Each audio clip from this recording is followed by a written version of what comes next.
Ladies and gentlemen, boys and girls, children of all ages, we welcome you to the ESFL, the Esports Fight League, for our ESFL 106 fight card for you guys tonight. Welcome, everybody. I am your host and play-by-play commentator, Kingsley, and alongside me is Frank, No, and also Demar. How you guys doing today? Living the dream, King. Living the dream. I'm pumped to be here with you guys. Frank's been doing this a while. King, you've been doing this a while. I've kind of been out of the game of play-by-play for a while, so it's going to be good to get back in here and see what these guys can bring. Absolutely, man. We got a great day of fights coming forward. Yeah, exactly what you say. And when we take a look at this fight card, we have a #1 contendership fight in our main event right here. And then also the co-event, Papa Doc versus Faison. I mean, these fights look incredible. Frank, starting with you, what fight are you looking forward to the most when you look at this fight card right here? Well, to be honest, the one we got coming up off the bat, I've got a lot of eyes on that. I've seen a lot of these guys making their debut today coming off of the UFL card, but I know that this first one, man, Twitter Thug versus 11 Bravo, that's going to be a lot of fun. Both of these guys are definitely ESFL caliber, and they're both ready to show it, and I'm looking forward to seeing the showcase that we get from both of those guys. Absolutely. And Demar, I throw it to you. Like all these amazing cards, these nine fights that we have on this card. What other fights are you looking forward to that might shock a lot of people of how great those fights are going to be? All right, we're going to go right off the hop here. Second fight, Jay Jeezer. This guy just added me on Twitter. He's been pumping up everybody's tweets. I followed him back. So he's fighting I Punch Santa. He's an OG. I've known him for years. That's going to be tough for Jay. I mean, he's coming from the UFL. He was an admin there, but this is high competition. Right into I Punch Santa, second fight of the night at this ESFL card. I'm looking forward for that one. Absolutely. And speaking of our first fight, that fight is ready to go. It's going to be Twitter Thug versus 11 Bravo to get this ESFL 106 card ready to go. And Frank, when you look at these two competitors, what does it say on the scouting report for these two fighters?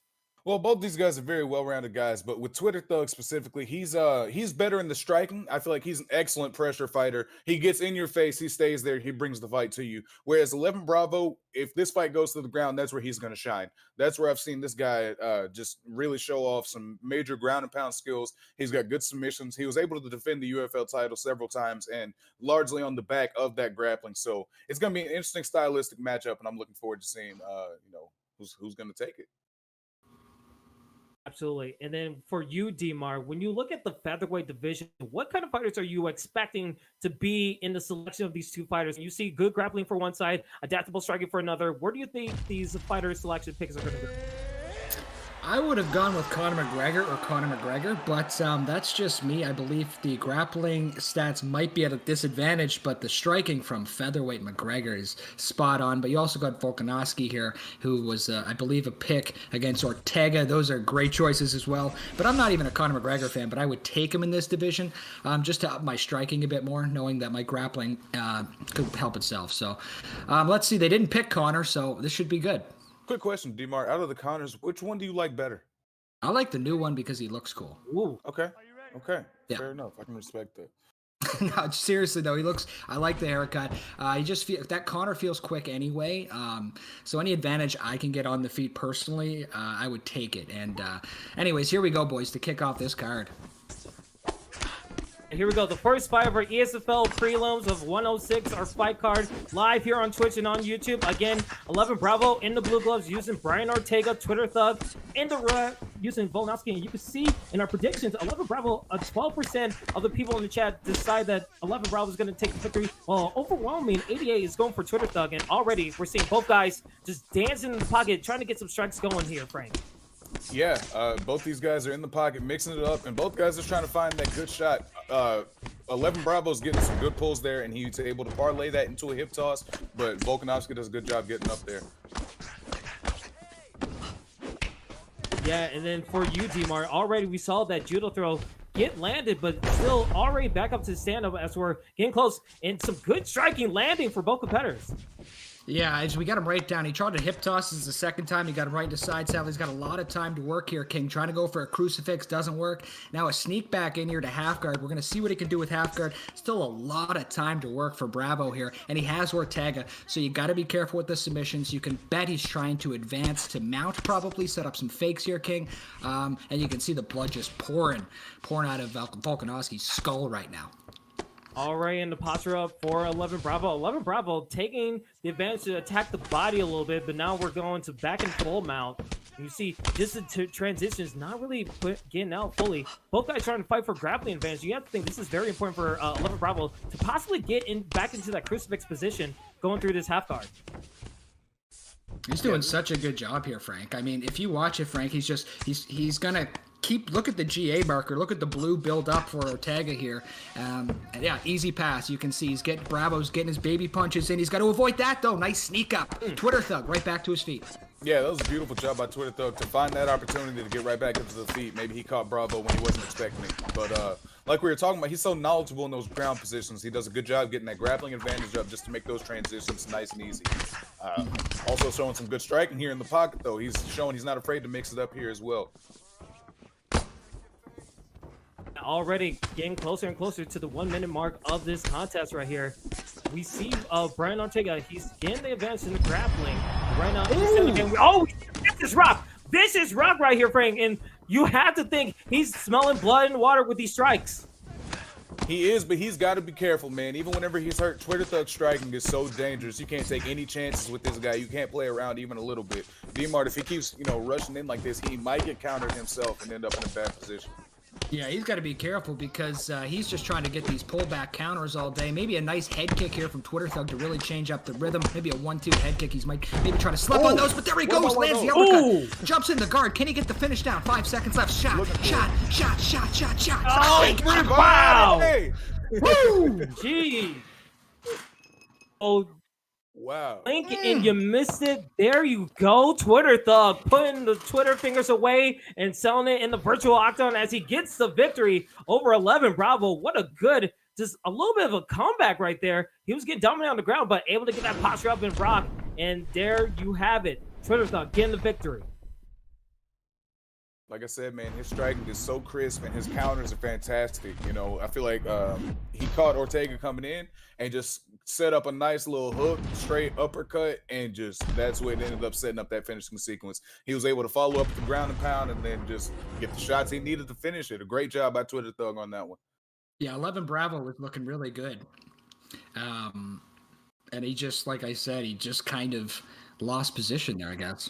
So it's all it was. But Bravo he was doing the right thing, Frank. He was getting his baby punches in. He was waiting for the man to bite on his fakes. He got to mount. But then that quick escape, the up escape, that led to the demise. And I was watching Bravo striking. He was always trying to pull back. And maybe I thought a head kick. But then Twitter Thug just goes, nope, bang, bang, smack, uppercut right into guard, finished it.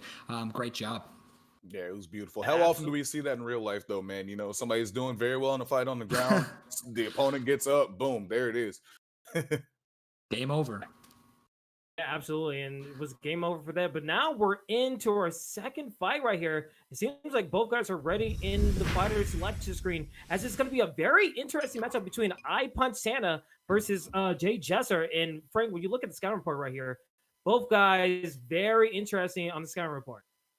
Yeah, Jay Jeezer's got a very balanced ground game. He's got good pressure. He's another guy who likes to pull counter, but we'll see if that ends up getting him in trouble like it did for 11 Bravo. He's up against, I'm sorry. Yeah. No, that was Jay Jeezer. Sorry. He's up against I Punch Santa, who's not afraid to take risks.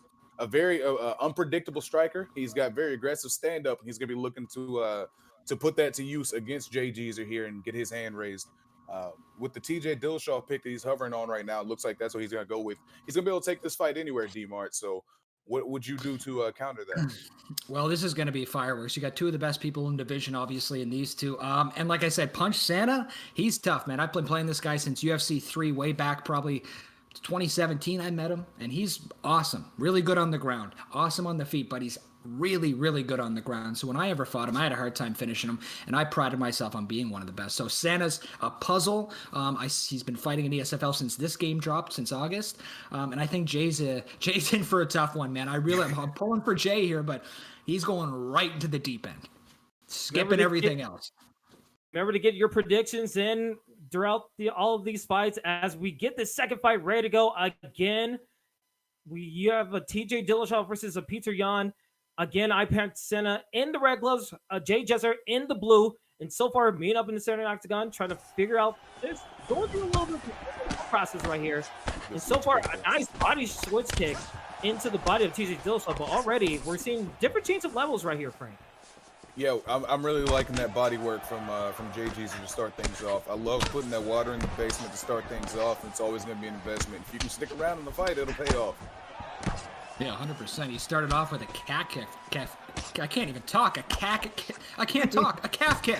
It's a calf kick. Yeah, but he came in with one of those, and now they're just chucking side kicks and everything else. He's looking really good. He's pushing him back now. Jay's got to get off this fence. Obviously, Santa does have a great grappling game, too, and this forward pressure is going to add up. Bang. He's got to watch out for those kicks, though. Look at that, Frank. Yeah, he's really mixing it up very well. He's throwing the leg kicks, he's throwing the body kicks, he's mixing it up with the head punches. I mean, he's showing him a lot of different looks here, and you gotta wonder what he's actually looking to set up whenever he's being unpredictable like this. Santa looking to get some unpredictability of his own stance switch. I'm sorry, Kingsley, go ahead. Oh, you're totally fine. I mean, with this action, I mean, we can definitely see it. Just vicious strike right there. Yeah, I told you, he was starting with a calf kick, and now he's going to keep coming with them, keep working the thigh as well. Santa now, taking a jab now. He's got to watch out for the low and the high. Good job early on by Jay. Yeah, you said he was diving straight into the deep end, but halfway through this first round, water wings. He's looking good. He's looking good. And all right, his back to the cage right here, and you have to think, if you're just iPunch Santa with a nice slam, I think that was a judo throw right there, and the side control. Very good situation for iPunch Santa. And that's what you got to worry about. Like I said, he knows how to do everything. So see, he was getting his legs tore apart, got the takedown. He has a denial here. He's got to watch out. He could posture up, and this could already be over. This is a dangerous spot, guys. Yeah, that was a very smart move by wow. That was a very smart move by Santa. He was starting to get figured out on the feet a little bit. Maybe look not at these figured out, denials. but exactly. They're on point. Oh, now a second flurry here, King. He's posturing up, doesn't get the rock. Oh, there it is. He's going to finish. He's got to be careful. He's got to be careful.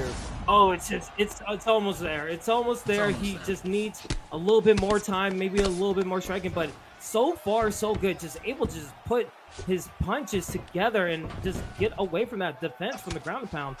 And it came really close. I think he's just going to solidify this round into his corner right here for him. Yeah, it looks like he's going to salt it away, and that's not a bad move here.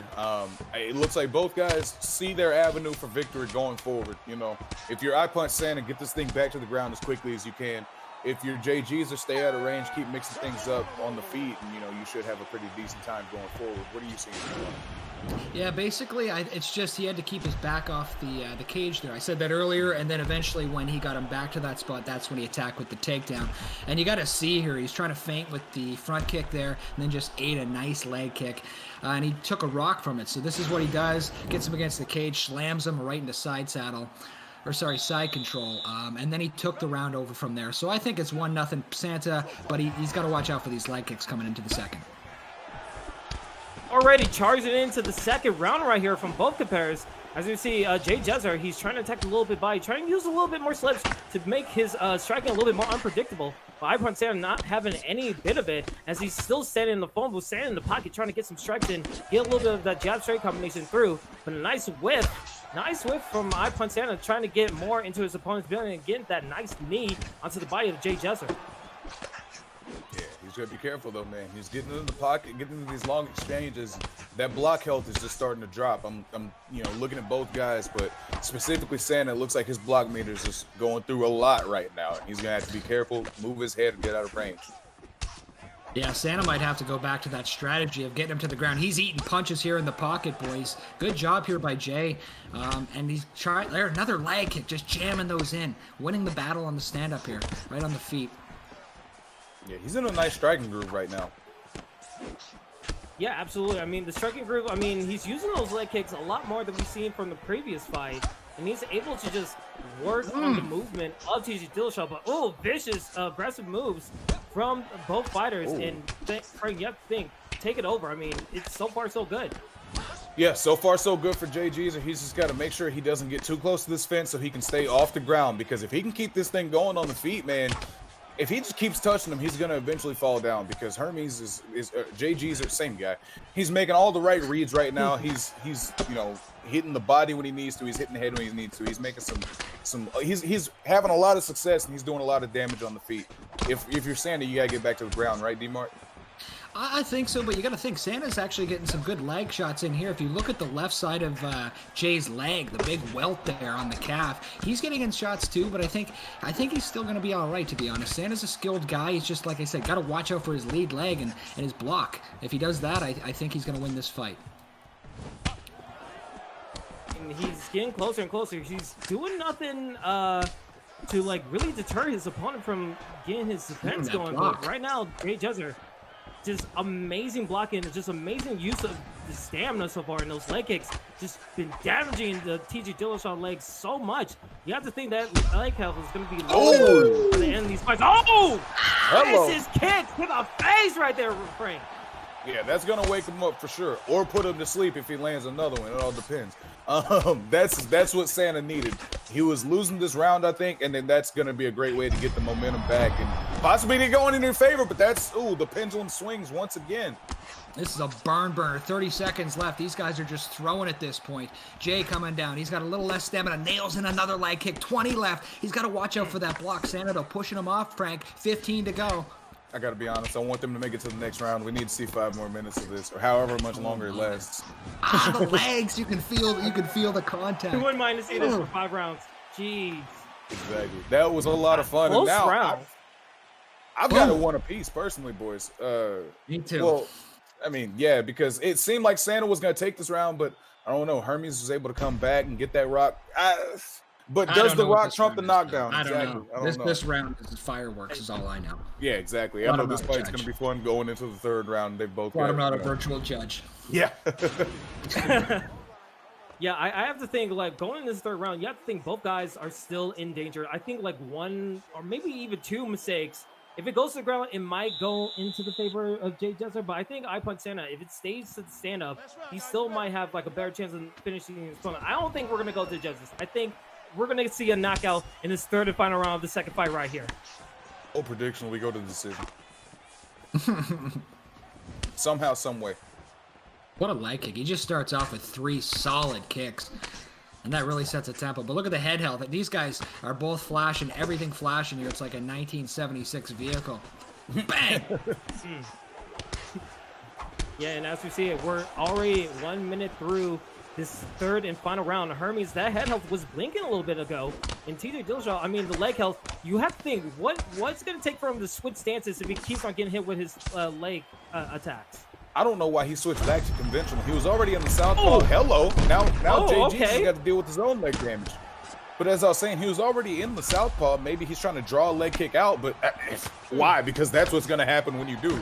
I mean, TJ's got a good switch stance stat. Why wouldn't you just stay in the southpaw and, make him start over with all that leg damage? But now he's doing so. We'll see if he can keep things going. Regardless of what happens, I mean, none of these guys are walking for at least 3 weeks. How about that? No. There's no way. There's no way. Well, I don't know about that. Dan Merkliotta might be up with a hop and a skip tomorrow.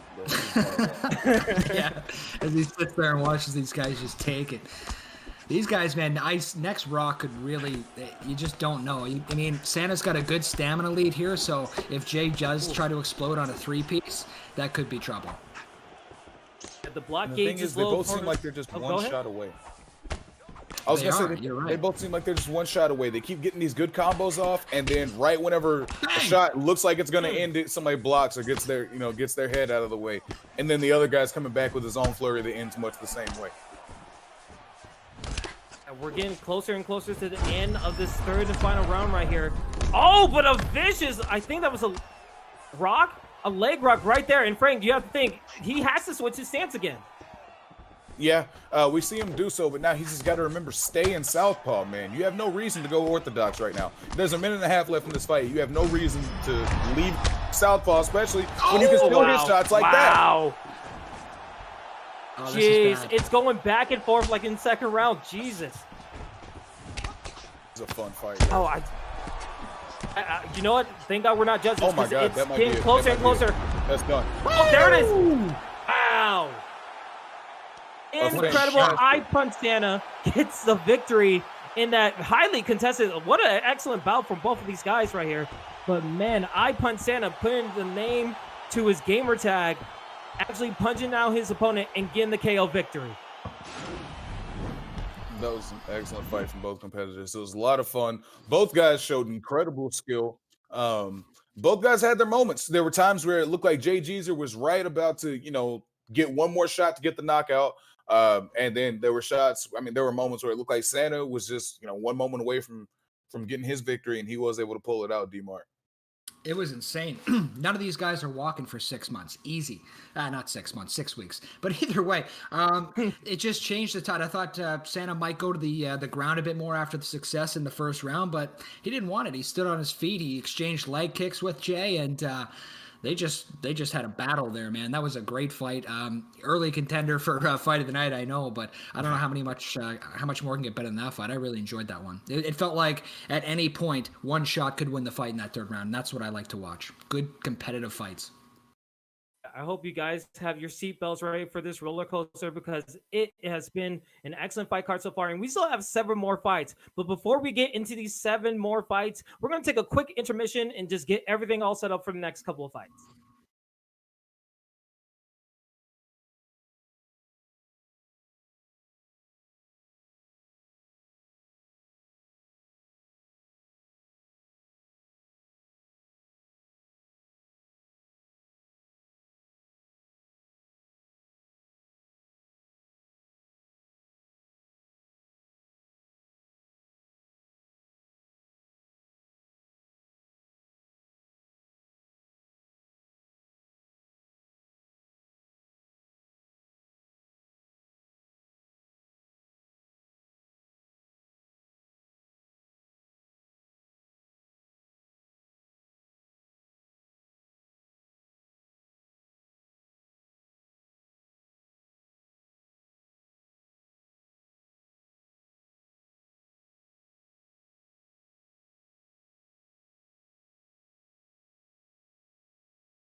All right, ladies and gentlemen, we are back for our third contest of the evening for ESFL 106 live here on Twitch and on YouTube. We have Rock Roman 79 going against KIA Joe Jitsu. And when you look at this whole contest here, Frank, I mean, the scouting report tells it all. Yeah, Rock Roman's a longtime ESFL vet. He's been here for a while and he's been doing this, and he's always shown us, very good skills. He's got really good grappling, excellent control from top position. He can end fights with his ground and pound very easily. He's going up against Joe Jitsu, who is the self-proclaimed best player in the world. He'll tell you that several times in the Discord. He's got really good dirty boxing, very dangerous subs, and he's a good wrestler. So we're going to see who's able to prevail in this matchup and what they're going to bring to the table. Looks like Joe Jitsu's locking in with DC. And we're getting the DC mirror match. You hate to see it. Yeah, you got to look out for the gloves in this one, the color. But yeah, I'm interested to see Joe Jitsu. I've seen Rock Roman fight a bunch, especially even on ESFL or UFC 3 at the beginning.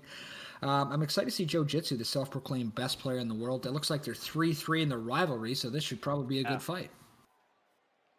I'm excited. Yeah, it should be a good fight. I mean, when you see a mirror match, you know that it's going to be an amazing fight. With Rock Roman in the red gloves, we have Joe Jitsu in the blue gloves. Here we go. Let's see how this mirror match goes down. And already we're seeing both guys. Oh, already a takedown landing into side control. And you have to think, you do not want to be DC on your ground, on the bottom game. No, you don't, especially whenever you got DC on top of you. I mean, he can just get into those posture positions and glide. I mean, he's got fantastic top game. He can keep people inside control as long as he wants to. Joe Jitsu moves into the crucifix. We'll see if he can get some damage off here. Rock Roman's just trying to stay composed and find his opening so he can get out of this. Yeah, now he gets back to his side saddle here. Still 4 minutes to work. An easy takedown. And he fakes the arm triangle choke there. But he's got a lot of control here. He's going to go back to side control. He's going to try to go to sprawl, and he's going to have the quick get up if he wants it. But no, nice pass here. Right back to backside control. He's going to posture up, no shots. He just wants the control, King. He just wants the control. He just wants the control, and he's handling control. Oh, takes the back a little bit. And you have to think, we saw rear naked chokes happen like very much the meta submission, but already into top mount position right here. And Frank, you have to think this is nothing but trouble for Joe right here. Yeah, absolutely not. But to be honest, or you mean Rock? But yeah, no, I meant Rock. Rock is still in a better position than Mirror he was. matches. I mean, a few seconds ago with that back sitting. Yeah, no, exactly. They messed with your head. But yeah, he's honestly safer in the top mount than he is in the back sitting. 100%. I mean, and even in real life, this is a lot better than giving up your back and taking shots in the back of your ears and giving up a rear naked choke. But he still has to get out of here. Let's not pretend this is not a bad spot. It's a horrible spot to be in, but a lot better than someone having your back, especially DC. Come on. Another mount. This could be over quick, boys. Yeah, we saw the screen go red for a little bit in that first ground and pound attempt, but then again, it just seems like Joe has just completely dominated. There's not even a denial into that posture. But there's a 50-50 chance of getting it right, but it's getting red and blinking. All the blockades, the head health, the stamina, all low for Rock Roman.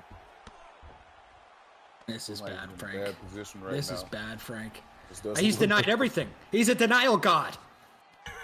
Yeah, he's literally denied everything. Crazy right now. What was that, like 4 straight non-denials into that posture up, and he gets denied again. Jeez. I didn't even see a window deny on that. That's insane. I didn't either. Oh, he's eating them. Oh my god. And he's just got the perfect mix up with the rhythm with the ground and pound. Every time Rock throws the left hand up, the right's coming down. Can't get up. The right up, the left's coming down. Into a side control too, with like under 30 seconds to go, and all the vicious elbows to the face of Rock Roman. Rock Roman, he's like, if he goes into the second round, he needs to make sure he doesn't go to the ground, because man, it's been pure dominance on the side of Joe Jitsu. Yeah, we might be looking at a 10-8 round there, because Joe Jitsu literally started the fight, took him down, and then just held him there. Like, he came in with the game plan, stuck to it beautifully, and is doing a great job. I don't even think he gave up half guard in there. The only reason he got out of mount because he went to side control on purpose at one point. Yeah, that was the most dominant grappling round I've seen in a long time. He went for the takedown. What was that? 4 minutes and 30 seconds control time. That was awesome. Great. Here we go. He started the fight and went for the takedown. Like, I don't think he threw a strike. Oh, here we go again. Oh, wait a minute. Rock says, let's see how you like it. Oh, wow. My. Fair play, a complete 180 from the first round. We see Rock Roman try to go for a takedown, gets it, but no reversal. And now it is Joe Jitsu time on the ground, because I don't think he's going to be able to get back up. We might see another 10-8 round here, right here, Frank. Yeah, we could. He's gotta be on point with the sways. Oh Wow, my God. he even denies the get up. Woo. Yeah, This Rock's guy gotta, is- This is This guy is impressing me. Like he hasn't. I don't think he's missed a denial in yet. To be completely honest. Demar, going back because you've been in situations like these before. Gets I a mean, rip from the oh, top but there. a good reversal. I was about to say, what can you do from the bomb game? But I guess you could do exactly like that. Exactly. You gotta be patient. You gotta, he was patient in the first round. He's trying to get out of his mount, and everything was just denied by Joe. But here's Roman now on top with a lot of time to work. See, I think he's gonna want to pass to him out. This is the second time. No, he doesn't get it. Look at the stamina getting his own advantage. denials He's gonna now. go for it. And now I'm he's trying to going go for kill it. Frankie. Wow. Triangle. Wow. We're gonna see if he can pull this And one you off. have to think, yeah, and like what we were saying before, like in the first round, he wasn't getting like any denials from the top mount, but now he denied twice to get the submission attempt. He's not going to be able to land this full-on submission to get the tap out, but man, that has to be very good for your confidence right there. Absolutely. I mean, Roman's doing awesome right now. I mean, it's just basically he came out, got a takedown right to half guard after Joe came out and got one, I believe, right to side control. So it's just, that's how they started the round, and it's been a pure grapple fest since then. So we'll see. I mean, Joe obviously very comfortable off his back too, but it's DC, not too many sweeps, guys. So that's the problem with being on your back as a big wrestler like DC. You're not going to have the jiu-jitsu sweeps. You're not going to have the jiu-jitsu reversals from the ground and pound. So he could just wait out here, try to pass, but nice block. Ooh, Nice okay. block. Watch the GA. And I don't know how he got that denial on either. This guy's incredible. Both these guys just getting denied left and right. I mean, it's honestly really fun to watch because you're wondering who's going to be able to, nice to fake. get it first. Who's going to be able to fill that circle up? And it looks like right now, Rock Roman's able to move it into half guard. But Joe Jitsu was able to get into the sprawl. Now he might have that quick get up. Is he going to go for it? What are you guys seeing here? I mean, right here, I'd use a right bumper and quick get up. I mean, he's still got a good stamina lead. Or he just stands up. There you go. That helps too. Roman just gave him. Oh, and stood now up. we're going to striking right here. And you This is have the to first think with time this that fight head we've help seen. being so half. Yeah, it's the first time we've seen it, but like, oh my goodness. Oh! Pull cover is an uppercut. Vicious uppercut to the face. Whoa. Very close. I mean, when it goes to the standout, it seems like it could go either way, but the head health for Rock Roman is just so low. He might get this round, but man, it's kind of a little bit close. Yeah, I don't that- know about Rock winning this round. Oh my goodness! Literally, that's what I was about to say. The margin for error is so small because his head health is so low. I mean, Yeah, you get that's- beat up that first round. The bounce and the punishment. Joe Jitsu didn't miss a denial, Frank.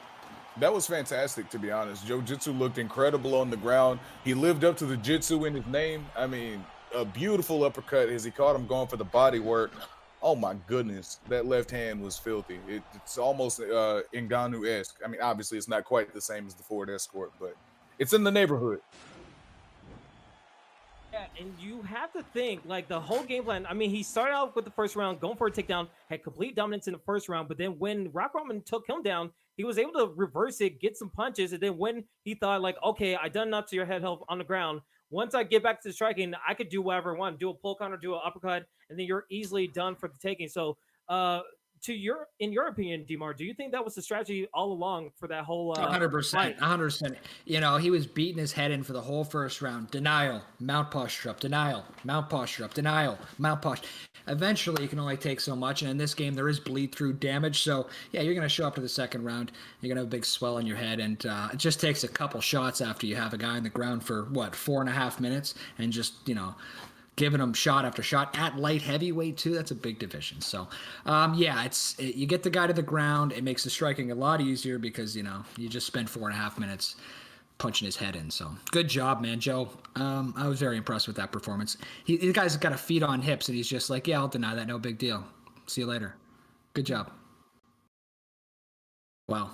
Yeah, and Frank, in your opinion, I mean, like you've seen that a bunch in rank fights. I know I've definitely seen it when someone takes you down and just beats you up for a whole time, and when they finally let you get striking, you feel like you have the advantage. It just comes like, well, what can I do? One pull counter and I'm already done on the ground. And you have to feel for Rock Roman.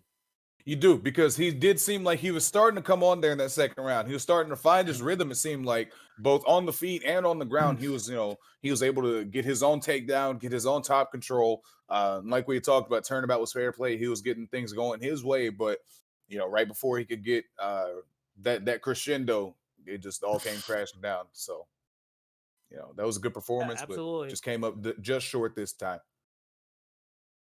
For sure, and hopefully he'll come back into another ESFL card and try to practice in the lab and get that W that escaped him today. But going into our final prelim match, this one is looking to be a little bit more exciting.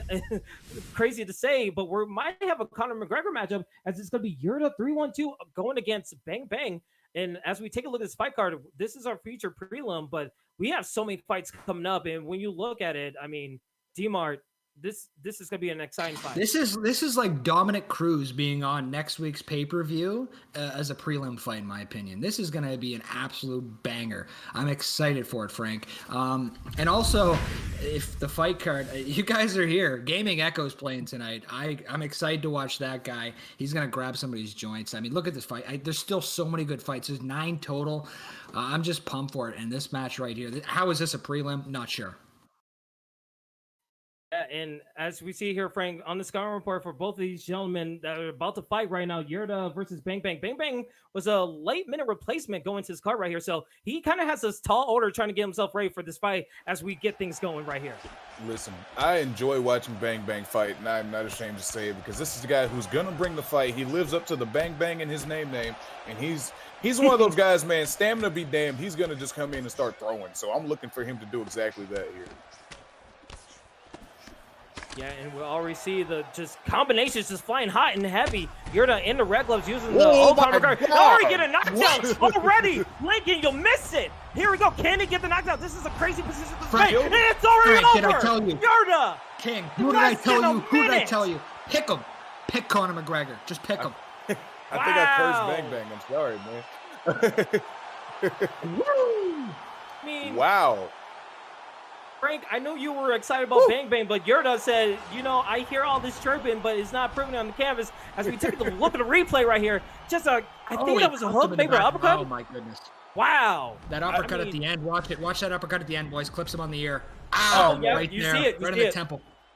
Right in the temple. He just put him face down in the dirt. That looked like Old Yeller. It was pretty pitiful. I mean, that was... Listen, Bang Bang, I'm sorry I cursed you, but Yurda, congratulations, man. Next time you're going to get the 30-second spot. I got you, bro. Like, you earned it late. Jeez, it's over. How is that over, King? It's over. The prelims this are is over, what you... just like that. I mean, this is what you expect in the ESFL. If you're going to be fighting on these cards, you better come correct and you better have your skills sharpened because you never know what can possibly happen. That was under a minute, an accelerated clock minute. So he had to put out a lot of combinations. You'll use a lot of stamina, and he was able to get the victory. And just unlucky for Bang Bang coming in with just such high praise from Frank, getting the commentator's skirts and gets knocked down. Man. I mean, I think I did see what happened there though. Whenever they pulled out the fight stats, now that was a 52-second fight, but it listed that he had 2 knockdowns. Now I only saw the one, but what I'm thinking is he was trying to get up and do one of those animations, but whenever he got clipped in the ear, that counted as him getting knocked down again, just deleted his health, and then this is where we are. Right in the temple, right in the temple, Frank. Right in the temple. Absolutely. Well, again, guys, this is what you can expect from the Esports Fight League. We're on for 4 events all throughout the week. This is the last of our week and events, as we usually start with our week of events with the ESFL affiliate leagues, doing UFL, which is going to be happening next Wednesday. And then we have Friday through Saturday through Sunday, with Friday starting off with the multi-boxing tournament event, which is an amazing event to see. You should definitely see it on our YouTube and our Twitch bots. They're always incredible events. And then we usually come with Saturday and Sunday with our ESFL events for the ESFL titles for the #1 contendership. There's a lot of great fights and great events every week for you guys here, live here on Twitch and YouTube for the ESFL. And also, if you ever want to join one of our fight cards or one of our Discords, be sure to follow the Discord link, join in the community, be a part of fellow people who want to be in that ESFL title contendership picture, and maybe you'll find something that interests you, and maybe you get a shot in the fight. So be sure to be checking out all of the ESFL content that we have for you on Twitch, on YouTube, all of our socials. It's an amazing place to be, and it's an amazing community to be in. But without further ado, we're in the main card right now, and Frank, I'm going to go straight to you with this. Kai versus Prime Boxer. This is an insane matchup. I know you know Kai from UFL, so this has to be incredible for you. Absolutely, man. in some ways, I feel proud seeing these UFL guys getting their shot on the ESFL. And I know that Kai is one who, in particular, just dominated his way through the UFL and is now getting a showing against a very tough opponent in Prime Boxer. Both these guys are 1-1. Both these guys have brought excellent performances, and they're both just trying to show that, you know, they deserve more big fights against more big names. And you know, both these guys have an incredible skill set. I'm excited to see Kai getting to use Hamzat, because that's kind of how he made his claim to fame, man. He's an excellent wrestler, but we all know Prime might be one of the few people I know that has an actual signature move in that ducking rear hook that he throws. So we'll see how he can implement that and put that to use, D-Mark. I'm excited for this. I mean, I've seen Prime Boxer fight. I know how good he is. But the matchup we have here looks like we got a classic striker versus wrestler matchup, and I'm very intrigued to see what happens here, see how he can get mix the takedowns in, or if he even wants to go for them, or if he wants to stand up on the feet. But I'm thinking we're going to see a takedown at some point here, Frank. Yeah, he wants to take down. See, I was just about to say, I'll bet dollars to donuts he wants to take down. There it is. It's just about timing, Frank. All about timing. Exactly. Look for this guy to immediately, he's going to try and make his way to side control and just stay there as long as he can. He's done a lot of great work from side control and the crucifix as well. So look for him to go for that position, gets a good denial there. Yeah, he's trying to charge up there, the charge up full guard, and he's just trying to get up. Pretty easy to read if you're a skilled player. Now see if he can get the denial in here, or is he going to go for a transition? No, he should have went for a transition there. He had a bit of a stamina lead too, but he just waited and trying to get the denial. We're back to our feet. This is where Prime Boxer wants to be. You have to think, Prime Boxer, I mean, he doesn't want to get taken down as much. Oh, almost a pull counter from Kai, but Kai stay in the pocket against Prime Boxer. You kind of don't want to do that. You've been in ESFL before. You've seen what Prime Boxer can do with his striking, and already preemptively trying to use those pull counters, trying to unleash that elbows. Oh, vicious combination to the body. Already, Prime Boxer in trouble. We're seeing Kai put in some work, and what a great combination from Samayev. I mean, insane to the body right there, Frank. Yeah, he really, I mean, he found the pull elbow and then just put a 3-piece to the body. That hurt. That was a lot of damage. Now, that's going to put a dent in that gas tank going forward for Prime, so he's got to be careful now. Oh, and that's a good way of being careful. T-Mar, you almost saw that uppercut land. I mean, that could have been crazy if he didn't have that slip. He's going for these pull elbows, and I'm liking it. And Boxer not backing down, though. Boxer realizes he got clipped. It might be a lucky shot. He goes for the takedown, gets it. Oh, right in the side saddle. 2 minutes left to work for Kai. What a takedown as he takes control of this first round. For the most part. And I have to... Go ahead, Frank. I was going to say, for the most part, when he gets in these positions, Kai is pretty patient and is usually good at finding his offense. He doesn't rush it. He'll get those denials and then just look to do work from here. Yeah, and like, you have to think, we didn't expect Prime Boxer to get rocked so easily in this first round, and now he's getting taken down twice, and with this bulldog choke, almost got the bulldog choke, but now it's going to take the back, possibly in a rear naked choke situation right here, D-Mark. But goes Tama. Yeah, he's got a minute to work. He's going to go right to a full mount.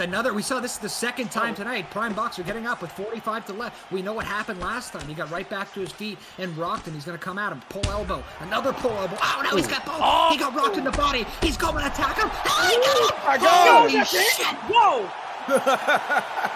That was an excellent. Okay, so I'm just trying to break down that sequence in my own mind. All right, so Prime drew out the pull because he saw him go for the pull elbow. He drew out the pull, went to the body with that counter uppercut, got a rock to the body, and then just poured it on up top to get that finish. Wow. What else do you say? I see D-Mark doing the stank face like this. What else do you say? Like, put your hands up and you try to get oxygen into the lungs. You're like, oh my God. Woo! That's why you always be afraid of someone who plays Fight Night Champion. You don't want to face these guys because their combinations are insane. And you just goes to show when Kai got that body rock, I thought, okay, he's learning, he's able to use his combinations, but then Prime Boxer on a whole nother level, able to get the combinations of his own. But the difference is he was able to finish it with a vicious combination, just barely getting a sliver before his opponent has his back to the case for that animation. But man, what a great combination to finish that off. I mean, I'm fully shocked that ended. I think that was the first round, right? was the first. There wasn't much time left. I thought, wow, like you thought Kai was gonna be able to hang on there, or you didn't think it was gonna end right there like that. But just hats off to Prime Boxer, man. That was a fantastic combo. I mean, that was beautiful work. And it was just like last time, right? When he get the takedown, he has the control. Next thing you know, gets the full mount right to the up escape. Chaos. Yes. Absolute chaos. Prime Boxer, thanks for that. I'm glad I came and did this tonight. We are too. And with the J fight, all these other fights, we just had a prelim main event that ended in 20 seconds. Like, thanks, guys. You guys are great. I mean, if you guys are ready for chaos and violence, I mean, get ready for this next fight, because place your predictions now, because this one is going to be an absolute banger, because we have LS Lister Bros versus Spill Actions that's there in the fighter selection screen. And in the featherweight, we've seen featherweight being a popular weight division for people. Frank, on the Sky Report, you can see why they're choosing featherweight. Absolutely, man. These guys are both strikers of the highest regard. Lister Bros is a pressure fighter who adapts to his opponents. He's not afraid to brawl. What I'm worried about, and I'm going to knock on wood this time, because every time I talk about somebody, something happens. But I think that might play right into the hands of Spill Actions, who is a fantastic counter fighter, man. He's got excellent defense. His head movement is incredible. It's some of the best that I've seen, on display in this game. He's always able to find ways to counter. To counter with those slips and find those shots, D-Mark. I can't believe this is the 6th fight of the night already. Things are just going by. We're just about an hour into the event. And like you said, I'm excited for this. I know Spill Actions. I've seen him play a bunch of times, but I'm really interested to see Lister here. And you said he's a pressure fighter, adapts to his opponents, and he's not afraid to brawl. And that's great if you're a commentator, and that's what you want to watch. Here we go, King. Here we go. This is our 6th fight of ESFL 100 live here on Twitch and on YouTube. I am your commentator, Kingsley. Alongside me is D-Mark Gaming and Frank No Streaming. And already we're seeing a little bit of a different pace, a little attacking the body a little bit, as we see the whole crowd in the chat voting 83% in favor of Spill Actions, thinking that he's going to take the victory in the red gloves in his Max Holloway mirror match. And we're just seeing a different pace, a different kind of range when it comes to these fights. And some leg kicks coming out here, Frank. It looked like Blue Gloves Holloway pulled back on an uppercut that probably would have done a lot of damage, because he could have caught Spill slipping. Like that. Exactly that. He demonstrated for me while I was talking about it. Thank you, Lister Bros. But, that's awesome. Gotta love it how it works out for you sometimes, Frank. Yeah, sometimes you just get lucky. And already, Lister Bros already taking a commanding lead when it comes into this fight. I mean, he was a 17% underdog coming in this fight, according to the chat. And you have to think, he's taking the center octagon, he's managing his pace a little bit. He's not taking the bait on any of Spill Action's strikes, but Spill Action's moving forward, getting some nice lifts, trying to deplete that energy, and now he's coming in on the attack right here, Frank. Oh, but a front kick answering. Yeah, those front kicks will stop pressure real quick. I mean, if you catch somebody at the right time, the right placement, that's it. But Spill Actions is doing a good job staying level-headed here, but man, Lister Bros is doing a really good job putting pressure on him. He's just staying in his face, but trying to keep enough distance where he's not at the end of those front kicks coming back. So good job by Lister Bros on that. Yeah, really hard fight to score right now, King, with 2 minutes coming left in the round. It looks like Spill's head health getting deplenished just a bit more, but nonetheless a good fight. The only thing I see is the octagon control from Lister. He's really pushing him back. Ooh, nice slip punch there too. But he's really, I think, controlling this octagon right now as we head into 1:45 left. Yeah, I mean, clock is winding down in this first round. We've been seeing a lot of crazy first round KOs, and it seems like these guys are going 100 miles per hour with their pace. Oh, front kick lands, but not really able to get the rock right there. But man, Lister Bros came in here to fight. Spill Actions, he's doing his best to come back, but that head held and that block H is just a little bit lower compared to Lister Bros. And you have to think, Frank, that, man, it might take one mistake before this fight's all over. Oh, but the block and the head held is low for Lister Bros. It's crazy. It's so back and forth right now. Look at him. He's pushing him back. He wants his space back. 50 seconds left to go, Frank. And that's how you like it. Spill not backing down at all. Man, both these guys just in there mixing up, and I love to see it. One thing that I'm noticing that I'm really liking out of both of these guys, they're mixing up their combos. And what I mean by that is, like, they're not just going in throwing 3 strikes every time. They'll come back, jab, cross, jab, jab, jab, cross. It's like they're mixing up the timing, the tempo, and the amount of strikes that they're throwing. That's just giving their opponent so much to think about as this fight goes forward. And then he threw a cartwheel kick in just to mess with them even more. Yeah, and to go to your point, but Frank, that duck. to go to your point, you're exactly right. Because if you want to get into that mind space of, hey, let me slip that, let me pull that, well, it's really hard to do that when these guys unload new combo after new combo after new combo, keep you guessing. So really, if you want to slip your head, it feels like in this fight you're just guessing at this point, unless you really can time these guys. But I'm having a hard time. They're just mixing it up so well as we head into the second round here. A nice show of respect going into the second round here of our sixth fight. Our second fight of the main card for ESFL 106. Oh, front kick landing for Lister Bros, but not able to get the rock. It seems like he just needs a couple more. Then he's able to get the rock, but Spillax is trying to fight back, but he's getting hit with some vicious combinations right here. Oh, slip trade. There it is. That might wait a be minute. Be it. Phil Actions. Nope. Oh, but a good Beautiful slip there on the ground by Lister Bros. Lister staying alive here. 4 minutes to work for Spill. A big knockdown. Max Holloway versus Max Holloway. This is our sixth fight of the night. We still have our main event with Gaming Echo. He is coming up. He's one of my favorites, guys. So stick to that. Nice analysis. He's going to have some control here with this side control, Frank. I like this move by Spill, man, because, I mean, you're in no danger here. You just got to knock down, and you're only winning the fight more convincingly the longer you spend on top of him. You know, you can do more damage. Max Holloway, you're not in too much danger of him throwing up submission attempt after submission attempt. So this is just Spill Action sitting pretty, just salting away this round for as long as he can, being on top here. Just doing as much damage to the head and the block as he wants to. So great move here. Yeah, and you have to think, good defending of the ground and pound in that top mount position from Lister Bros. I mean, say what you will. I mean, he's been getting knocked down. He's been getting hit a bunch, but he's able to use his defense to just get in a better position. But inside control right here, D-Mark, I think it's just been mainly Spill Actions. I mean, he's taking a lot of time off the clock, and he's proving his dominance right here. Look at the GA building up, guys. All red, easy pass. You get that build up to 100% red, easy pass. Let's see what he does here. Stands up right away. He's going to have the pressure here against the cage. Let's see what he does with it, because this is where you want him. This is what you want, Frank. He's got 2 minutes. He's got his back. Look at the head held, Frank. Oh, The elbow, Frank. A huge elbow ends up getting him down to the ground. He's going to finish it. He doesn't get him, but he's not in a better position here, man. He's still up against the fence. He's able to get the Wizard to get off of the fence, but his head health is so low, man. He's got to be so careful. And just, I was going to say his head health so low, if he gets sneezed on, he's going to fall over. So he's got to be careful of the. Oh, he actually got it. Oh, my God. Wow. He's got a Lister family. in a world of trouble. There's a jab. another Knocks one. him down. Wow. He's the mount. That's the Take big. it home for That's me, it. King. Spill Actions able with under 1 minute in the second round, gets the victory from the ground and pound, able to block the front kick, lead to a front elbow, to another straight, and then a cartwheel kick. I mean, when we take a look at these replays right here, Spill Actions able to put it on his opponent from the get-go.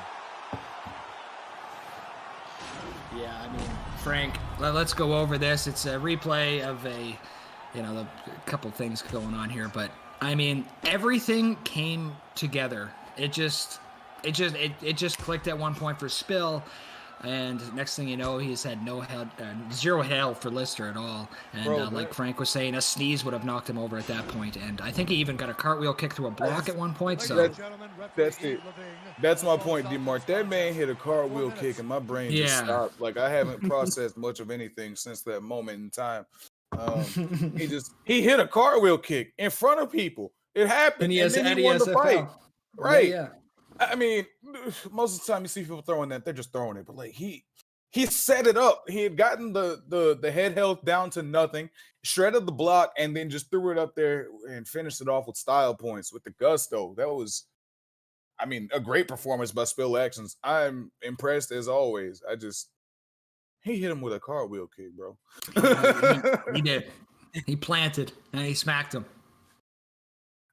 I will say that was reminiscent. I remember one time when someone, it wasn't a cartwheel kick, I think it was a Rolling Thunder from UFC 3 when we had our previous seasons before in the ESFL. Someone hit a Rolling Thunder and was able to get the full-on knockout. So I think that was like one of the craziest knockouts I've seen. Damn. I feel like this one, that cartwheel kick into a knockdown, I feel like if that would have been a knockout, I feel like that would have been our knockout of the season. Would have been up there for sure. Would have been up there.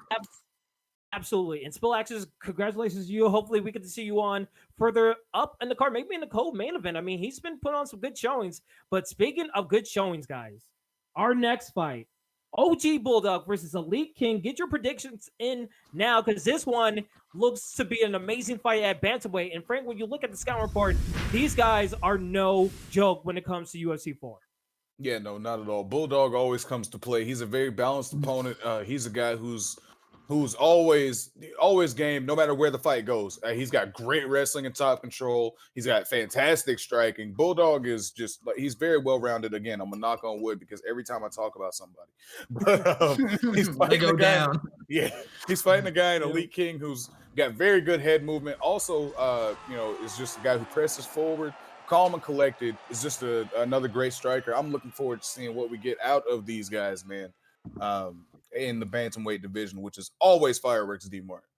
Yeah, 100%. I mean, OG Bulldog, big member in the community. You can go to the, I believe, the Discord in ESFL and see a chat message from him every 14 minutes if you want. I'm kidding. He's very involved is all I'm saying. He's a great player, and he's taking on Elite King tonight. And like you said, Elite King's going to come forward in this fight. So let's get to it. It's a Jan mirror match and our 7th fight of the night. Our 7th fight of the night, our fight before our co-main and main event get going. OG Bulldog in the red gloves, Elite King in the blue, and already just a bunch of strikes landing and body shots landing for on the red side, and he's getting some good combinations. The defense needs to be a little bit better for Elite King right here, D-Mart. Yeah, I mean, we're starting off really. Bulldog's doing his thing. You know, he's fought elite talent his whole life. And he's just doing his thing. Oh, he slipped that, but almost hit a sidekick, which could have, at least knocked the wind out of him early. But yeah, I mean, he's getting pushed back a bit here. So let's not slip on Elite Kings as he gets that head health done. He's attacking. Let's go. See, he's pressing forward. Bulldog's also got to watch that block, man, because he is taking a lot of damage on it, and that's not going to be good going forward. Gets a good little flurry of uppercuts going there. Now he's trying to find his own striking, but I mean, listen, guys, normally I hate mirror matches, but today they've been bringing firecrackers. I can't even lie. Yeah, and you have to think with this mirror match, we're already seeing a pace being sped up. Oh, vicious uppercut to the face with a knockdown. And here we go. OG Bulldog, can he finish the fight in under 2 minutes? He doesn't able to get it, but man, D-Mart, if you're Elite Kings, you have to feel a little bit demoralized getting that knockdown so quickly. A little bit, yeah. You're 2 minutes in now. A big pass here to side control. He's going to have a lot of time to work. He's got a lot of stamina. Let's see what he gets done here. Nice pass back. And he goes right back. Nope, nice little fake. Let's see what Bulldog can do. He loves his wrestling. He loves the top control. Now he gives back up guard. He's going to posture up. Doesn't get the free pass. So he's going to stand up and pressure. Yeah, and Frank, I mean, when you look at this fight, I mean, you have to think, if you're OG Bulldog with a nice head kick to the face of Elite Kings, Bulldog, you don't really need to do much. You want to keep your foot on the gas, but you don't want to make a mistake. No, honestly, Bulldog can, I'm not going to say hang out, but he doesn't need to put himself in any unnecessary danger, especially with that block health already low. He's going to sit back and fire on the counters like, okay. It looks like he's going to finish this fight right here. Is he going to pull it off, King? Is he going to pull it off, D-Mart? No, he's not. Oh, my goodness. That's the second time he's managed to save himself. King just hanging on. Bulldog's second knockdown here in the first round, really putting it to Elite Kings, and he's postured up again. Bang, bang, bang. He's got to cover up. Bouncing his head off the canvas with under 1 minute to go in this first round. And you have to think, even though we can't see the head health for Elite Kings, you have to think it just has to be like a sliver of head health just blinking, just so close to getting loose. But now he's getting some ground up himself, but he gets back up to the stand-up with over 30 seconds to go. He tries to go for a head kick. Elite Kings gets his head kick rocked off, and now another knockdown. And that could possibly be a 10-8 round right there, Frank. Yeah. Absolutely. I was just about to say, if I'm Elite King, I wouldn't have been in any rush to get up. I would have just tried to, hang out on the ground, do a little bit of damage there, and just let the round in. But, as you said, he got back up, got knocked down again by Bulldog. Now he's looking at a possible 10-8 round. I think it would be, when you look at the strike differential, I think that's 10-8 personally. I don't. Yeah. Bulldog has 3 knockdowns. Bulldog's been all over this fight. He's a gamer, man.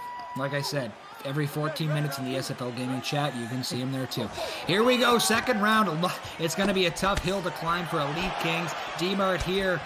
And guys, thanks for having me, Kingsley. It's been a blast. And Frank, it's been a blast. And we still got 2 big fights after this.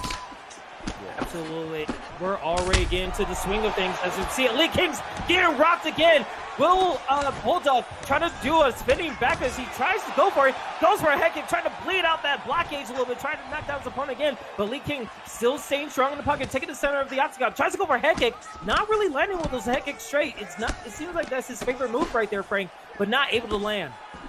Yeah, and sometimes, you know, whenever you get in a desperation mode like this, whenever you're in a situation that doesn't look very good, you just kind of fall back into habit, things that you know have worked in the past, and maybe that head kick straight is that for him. I know I've been in that situation with the crane kick. You fall in love with it, and you just try to find one so you can hopefully get your rhythm from there, but it just doesn't look like it's happening right now. Bulldog seems like he is just too good right now, D-Mark. You're bang on with that. Once you get knocked down 3 times, you're in the bright lights of an ESFL gaming card. Sometimes, you know, once you're hit hard, you go back to what you know, and maybe you try that too many times, but he's got to figure something out here, because one more stun here from Bulldog, and I believe that's all she wrote.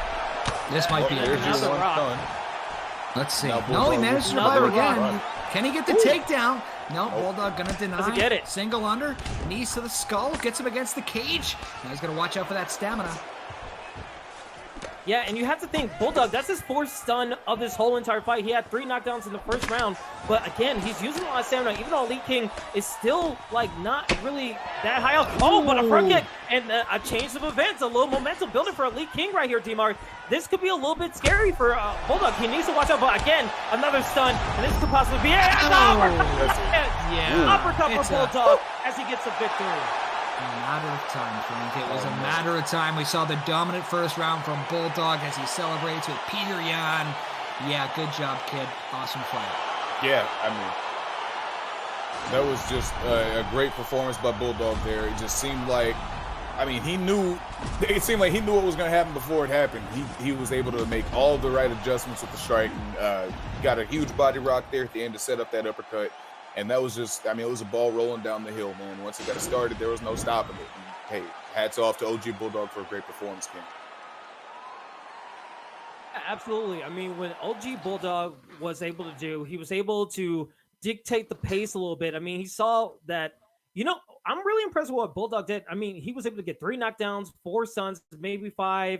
And you can see the stats as we're seeing it right here. It was like 72 to possibly 35 strikes. I mean, he was just dominant on the striking, and it didn't seem like it was going to go to the ground in any kind of facets. Even though we saw a little bit of the ground game, it seemed like Bulldog had it completely in the bag when it came to his striking. Yeah. There was one point maybe in that fight where I thought he might be in trouble, but even then, Bulldog was just way too in control. If you get 3 knockdowns and 2 stuns after the first round, and you're going against a guy as talented as Bulldog, I mean, I'm going to give you maybe a 3% chance at best, and you could be the best. It's tough, man. It really is, because every punch you throw, one counter, you're blocked again, and to have a slow start like that, it's really hard in real MMA and in this video game to come back and get that victory. So good job by Bulldog getting that damage done early, coming out in the second round looking like dynamite, and that sets us up for, I believe we have 2 fights. We got Papa Doc later tonight. Is that what we got? And Papa Doc in the co-main, I believe. Yeah, I mean, those fights are going to be incredible. We still have 2 more fights to go, the co-main and the main event. As we take a look at this fight card right here, I mean, I don't think we've seen like one single submissions or decisions. It's just been knockout after knockout after knockout. And Frank, when you look at this fight card, it has nothing but delivered so far in this ESFL card. Absolutely, man. This time has just flown by. I mean, we've had, 7 fights, and it's just been, like you said, knockout after knockout after knockout. And I am not mad at it at all, man. These are the fights that we as commentators love to see. I mean, there's no time to even think about what's happening, man. There's just so much violence and carnage and chaos in front of us. And well, what else do you want on Sunday? It's pretty much the exact opposite of what UFC was like last night, Frank. And that happens obviously, but I mean, you can't have a fire card every night. But here at the ESFL, this is a fire card. We still have 2 awesome fights to go. I'm still gonna go back and say my favorite fight was Jay Geezer versus I Punch Santa for sure. Yeah, for sure. Those leg kicks, like I said, those are the 2 guys I don't see virtually walking around. When they want to go play GTA or something online, they're not going to be able to walk around. Look at them. Getting attacked out there. And I appreciate those guys. And like I said, Jay, love you, bud. Punch Santa, love you. Still my fight of the night. Yeah, I think the most impressive performance I've seen so far was like the quick fights. I mean, Yurda going against Bang Bang. I mean, Yurda was able to put on a crazy knockout out of nowhere. We thought it was just gonna be a long drawn out fight, but then just comes out and just shuts the lights off. And then for Prime Boxer, able to put the combinations. He's playing Fight Night Champions out of nowhere, able to put on Kai. And so far, been some very good performances. But going into our co-main event, I mean, let's take a look at the predictions. 65% go into favor of Host Ninja against Papa Doc. Bless you. I have to ask you, bless you again. Frank, going with you. When you see Host Ninja getting the favorable votes from the community, what do you think that says about Papa Doc's chances going to his co-main event fight?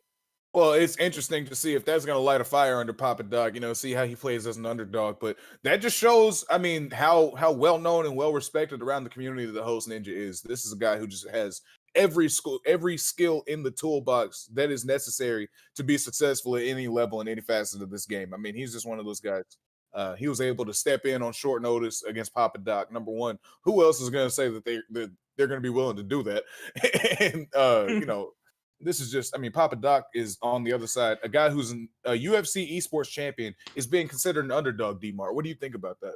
So let me get this straight. We got a UFC esports champion taking on the winner of the ESFL Grand Prix right now. Is that happening? That is correct. Like right now is the co-main? Ooh, okay. Awesome. Awesome. I'm all set. You guys are awesome. This fight card has been legit. I'm really excited for this one then. And like I said, Papa Doc, I've known him a lot longer than Ninja. I've actually known Papa Doc for quite some time. So yeah, there'll be a bit bias here. I want to see Papa Doc get the victory, but man, if you got a UFC esports champion go against the winner of an ESFL Grand Prix, you never know what's going to happen. So I'm looking forward to this one. And this is your co-main event, everybody. So we still have one more fight, and that next fight is going to be for the number one contendership. So you have to think with this co-main event fight, someone has to be in line for a number one contendership. As we see Tony Ferguson, it's going to be a mirror match with Tony Ferguson, and you have to think Host Ninja with his capability, Papa Doc, we know what he's all about. He's a proven champion before. This is only going to get like, I wish it was 5 rounds, because I feel like this could be a main event in itself right here, D-Mark. Yeah, it definitely could be a main event. I mean, with the credentials, you got the ESFL Grand Prix champ going against an esports champ. So you do the math. You're right, Kingsley. It's going to be awesome. Ladies and gentlemen, this is our co-main event. It's D-Mart, it's Kingsley, and it's Frank. And we're getting after it here. You take it away, Kingsley. It's a mirror match with my favorite fighter, Tony Ferguson. Here we go again. Here we see Host Ninja in the red gloves, Papa Doc in the blue gloves, in the black tights, and already in the phone booth, just fighting with some strikes with Tony Ferguson. We can see 100 miles per hour when it comes to these strikes, and we're already seeing it. No body punches. Actually, we see a body kick right there, but not able to land out of the reach and into a clinch for Host Ninja. Host Ninja just trying to push the pace a little bit, but a little more clinch action than we're used to seeing from Host Ninja as a judo throw lands for Host Ninja right here, Frank. Yeah, it looked like he was really reaching for that clinch, and that's why he wanted to be able to get this fight into a position where he felt more comfortable. And, the top side saddle is a great position to feel comfortable in. Now he's switching that into the north-south. Okay. And D-Mart, you have to think someone put 100,000 channel points on Host Ninja, and you have to feel confident about this prediction from that compare, because he's looking to show like he could practice in the clinch, he could do some judo throws, he could take the ground ability. He's able to step in with a proven champ. Yeah, that's a lot of commitment against Papa Doc. 100K betting against Papa Doc. I don't know about that. I've known Papa Doc for a long time. He's gonna watch out. Oh my goodness! Elbow, spinning back fist, knees to the skull. Oh, Papa Doc, get your health back, baby. Frank, seeing effective usage of the Beyblade offense there. Also, Host Ninja is a UFL champion, and you have to think, I mean, he was looking really good, and he's taking the back, going to a back standing position. And Frank, you have to think, would he possibly go for a submission right here? He's a proven champion of itself, of his own caliber.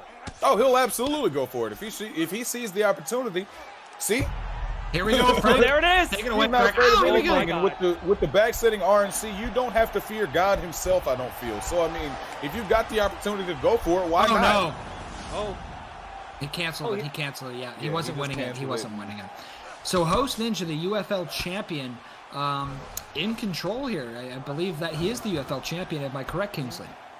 Yes, you are correct. He is a UFL champion. He's got some credentials on him for sure here. This is a bad spot. Yeah, and too. you Like can back sitting, man. He can can see do whatever him, he wants now.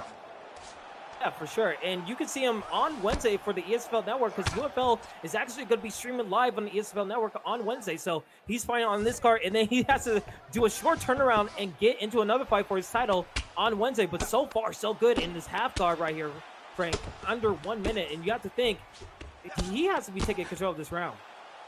Yeah, he's looking solid on top right now against Papa Doc, who is just very dangerous at all times. So, you know, he's not going to be just resting on his laurels here. But, I mean, this is a pretty good showing for Host Ninja so far, man. He's looking really good right now. And this is exactly what you want to see out of your co-main event. I mean, this is fun so far, man. He's got him in the full mount now. Papa Doc's able to get out in the half guard. D-Mart, I was just about to ask, he's going to hang out here to end the round. Yeah, I mean, you're right. Yeah, you hang out there to end round. He got the spinning back fist bang to an elbow rock. Nasty. And then jumped on his opponent and controlled it. So an easy, I'd say a 10-8 or 10-9 round there. And this is our co-main. It all started with that spinning back fist right to that elbow, and it dropped Papa Doc. All right, here we go. The second round of our co-main event for ESFL 106. And already Host Ninja starting off with a little bit of a bang, but now in the clinch for Papa Doc. But Papa Doc, he's getting hit with those spinning back fists. And you have to think, he needs to be careful going into the phone booth because that move has been so lethal and caused him to get knocked down that once upon a time in the first round. But again, going back in the clinch, trying to get a takedown, gets denied right here, Frank. You think Host Ninja kind of has his number when it comes to the ground game. Oh, slip string. Yeah, I mean, slip hook. Oh, as you're talking about Host Ninja having his number in the ground game, he's also showing that he's got some very experienced chops in the stand-up. He's you know, showing some good counters and some good slips, but gets caught by Papa Doc there. And yeah, it seems like every time he's going for these takedowns, D-Mart, he's just getting denied, but then Host Ninja's getting his own almost at will. Yeah, and now he comes back to the nice hip toss, right, the side saddle. Let's see if he can get out of this. 3 minutes left now, and no, going to fake that. Stamina probably at even right about now. We can't see the Host Ninjas, but you got to assume it's around even. Now he's going to take the back sit, and this is the dangerous spot, Frank. Does he go for the rear naked choke? Does he let him go back to a back sitting? He lets him go to the back sitting, wants the, oh, is he going to get it? No, perfect roll, and that's what you're talking about, Frank. If you give up a back take in this game, it might be GG. So when he tries to go get it, you just roll to your half guard like we saw there, and now we're back to a full guard. Everyone's a bit safer than getting that back flat. Yeah, that was an excellent job by Papa Doc there to get himself out of danger, to make sure that he didn't have to worry about, you know, getting into that back flat position. Yeah, excellent job getting to the half guard. Now he's got the rubber guard, and is going to use this to get a transition. He goes to the side control. We can also do some pretty good damage there, you know, in the right conditions. He could have, yeah, but I think at this point he's got 2 minutes to work. If it was me, yeah, I'd chuck in a couple elbows. I'd let him bleed, but here we go. He's going to posture up in half guard, lead with a body hook. He gets pulled back down. He's got 2 minutes to work. Papa Doc needs to get in some offense here to seal the round. He was taken down with a judo toss, and in the first round, I believe it definitely went to Ninja after that spinning back fist to elbow. But here we go. They're still passing, Frank. A nice job. No submissions chucked up yet off his back here as he goes right into side control. Yeah, which is interesting. You know, you've had A. Ferguson on his back for a good portion of this fight, but no submission attempts as of yet from Papa Doc. We've seen a couple of the RNC, we've seen the one RNC attempt from Host Ninja, but now Papa Doc trying to get some of his own elbows off. It's an elbow he just eats a couple more for his troubles. Yeah, and you have to think, like, so far so good for Papa Doc. Papa Doc able with 40 seconds left to take advantage, and he's blocking those spinning back fists. He knows that that's Host Ninja's favorite move when it comes to striking. Oh, goes for a hit kick. It lands for the home run hit. Oh, but Moving into the elbow hook out. Oh, what a change of events. 15 seconds left. Can he stay alive? I don't think he can. Oh, 10 seconds left. He's wow. Gonna make it to the end of the round, it looks like. But how close is that? Wow. So close. So close. It was able to be Papa Doc's round, but then a change of events. He was able to get the head kick, but then the pull into the elbow caused him to get the knockdown. And I feel like it might be 2 rounds Host Ninja going to his third and final round right here, D-Mark. Yeah, I mean, after that, at the end of the round, it got a little crazy there. My brain can't comprehend everything. So maybe it's 2-0 Ninja. Maybe it's 1-1. Maybe I don't know what's going on, but I'm excited for this third round because it's just chaos at this point, man. It's chaos. Elbows, spinning back fists. I love it. It's one of those bar fights. Yeah, and Yeah. Absolutely. It's been a barn brawl, to be honest, as we approach this third and final round. Already a half a minute in, and you have to think the pull counters. Hosen's just looking for that. He's looking for the knees to the body, and he's trying to get that pull counter. He's trying to like fight more in the phone booth, but he goes for a takedown, gets denied. Oh wait, he actually gets it. What a nice maneuver to get in side tail right here, Dimar. You have to think this is trouble for Papa Dog as that head held is blinking. Dude, he's unloading elbows. Ninja his lead move is an elbow. He's busting him up. And can he get the denial? No, nice switch. Wow. A lot of time to work. Papa Doc needs this. He's got to pour on some offense. He probably knows he's down 2-0. This is the co-main event. He really needs to get some pressure on right now. This is a fantastic job by Papa Doc to get to the top position. Now he's got to look for his own offense. But Post Ninja gets a beautiful sweep to regain the top position. And now if he can hang on here, if he can just hold top position for the rest of this round, which is a very difficult ask with 3 minutes left. But he's going to be looking at a good decision win over a very game opponent, Papa Doc. He doesn't have any reason to change it up and take any risks here. I mean, he's already, I think, got the fight up 2 rounds, but he decides to take risks and stand up. What do you see in your D1?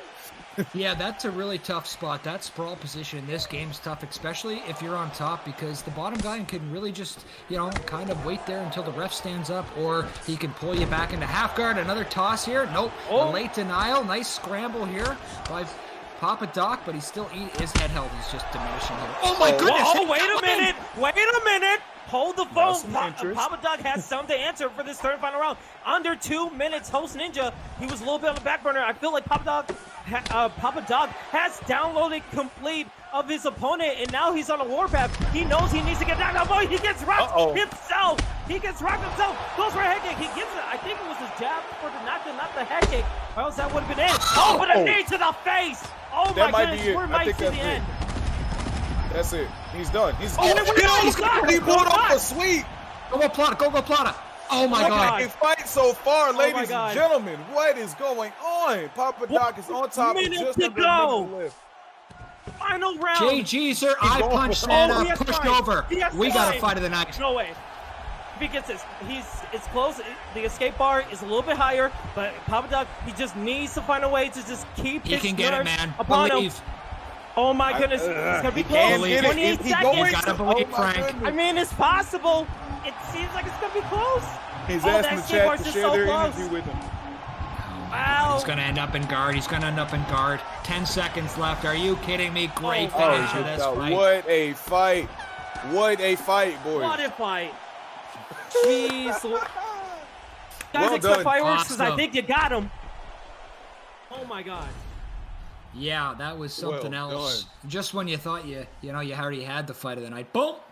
Yeah, Papa Doc, he's not done. That's why he's in the co-main event. He's never done. He puts on performances like that. Ninja, Papa Doc, awesome job in the co-main. Fantastic job to both guys. How are y'all scoring that one? I don't know. I believe it's 2-1 or 3-0, but at the same time, at any point, Papa Doc could have won. Let's go to Bruce Buffer for the decision. Yeah. We can't hear Bruce Buffer, but someone's going to get their hand raised. Again, Host Ninja in the red gloves. Papa Doc in the blue. Favorite could I believe we're going to get a red gloves decision, right? But at the end of the day, I think Papa Doc we knew he was. Oh, here we go. All 3 judges score this contest 30-27. Yeah, 30-27. Yeah. So yeah, he could have snuck in the last round, but at the same time, he could have just knocked him out in that round. He just at one point threw a spinning elbow and it just came back, and it was intense. That was a great third round, man. One of the best third rounds I've ever seen.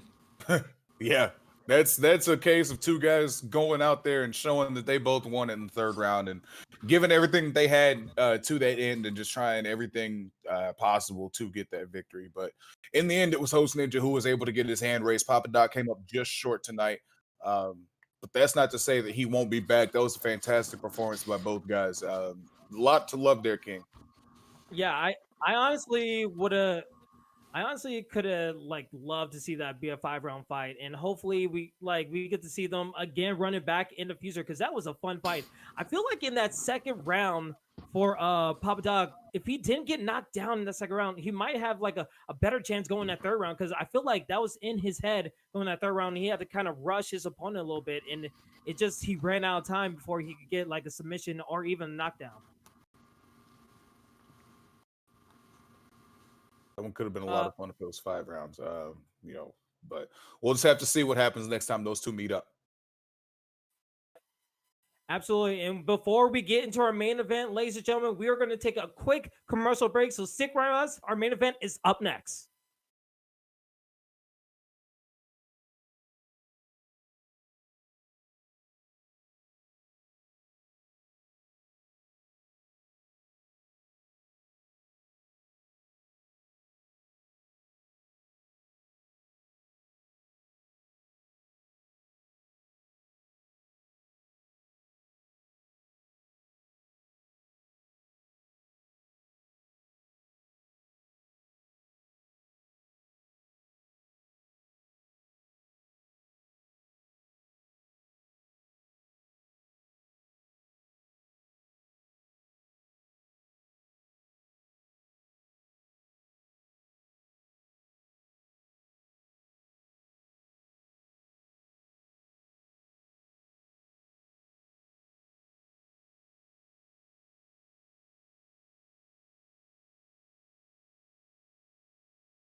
Ladies and gentlemen, it's about that time as we are getting ready for our main event against Gaming Echo versus LS Perseus. This main event is looking to be one of the best ones. It's a 5-round main event fight for the #1 contendership fight for a title shot in our future ESFL cards. And man, Frank Demar, when you look at these guys, they are going to put it all on the line. Starting with you, Frank, how do you feel in this kind of where this fight's going to go?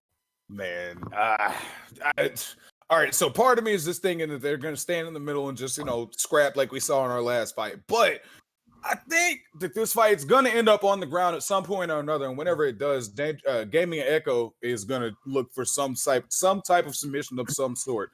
I mean, he's a joint sub legend, as we've heard it thrown around, man. He's fantastic on the ground. He's got clean combinations and aggressive striking. He's fighting a very technical striker with good fight IQ, though, and a guy against LS Perseus who's very adaptable. So we're going to see if he's able to make the adaptations to Gaming Echo's game, D-Mart.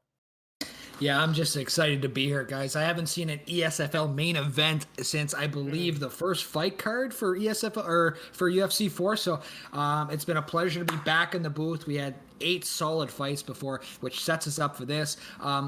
And you're right, Gaming Echo, he's known, I guess, for having these dangerous submissions, these joint submissions. He even made, I believe, an awesome TikTok, which I saw on Twitter. It was absolutely hilarious. Make sure you follow this guy, too. He streams on Twitch as well at Gaming Echo, and it's not a 0 at the end. Or it's a 0 at the end, not an O. So I'm looking forward to it, guys. You guys know more about Percy's than me, so it says he's a technical striker. He's got good fight IQ and adapts to opponents. So I mean, he's right in the main event. A #1 contender spot is happening right now. I'm pumped. Yeah, and I will say when it goes into this fight, as both guys are ready in the fighter selection screen, as we see again, Percy is in the blue gloves trying to use Jose Aldo, and Gaming Echo hovering over a TJ Dillashaw in the bantamweight division. Me and you, Frank, we saw in ESFL 100 this kind of rise of Gaming Echo kind of started when he tapped out Avita X, and then from there it's just been an uphill climb all the way to where he is right now, fighting for a #1 title shot.